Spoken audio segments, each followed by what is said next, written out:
ஏற்கனவே வாகனங்கள் வந்து கொண்டிருக்கும் போது குறுக்கே கடப்பது முறையற்ற செயல்.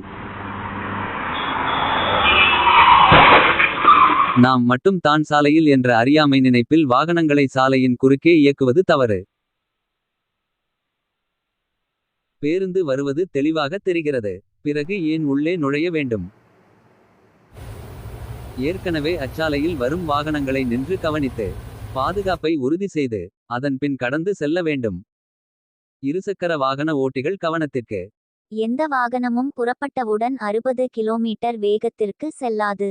ஏற்கனவே அச்சாலையில் வந்து கொண்டிருக்கும் வாகனங்கள் திடீரென்று நிற்க முடியாது. ஏற்கனவே அச்சாலையை பயன்படுத்திக் கொண்டிருக்கும் ஓட்டுநர்களுக்கு இடையூறின்றி உங்களது ஓட்டும் செயல்பாடுகள் இருக்கட்டும்.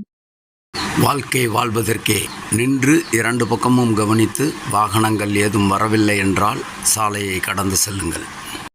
சாலையில் சில மணித்துளிகள் பொறுமை என்பது உங்களது உடல் பொருள் ஆவி அனைத்தையும் காக்கும். வாழ்க சாலை பாதுகாப்புடன்.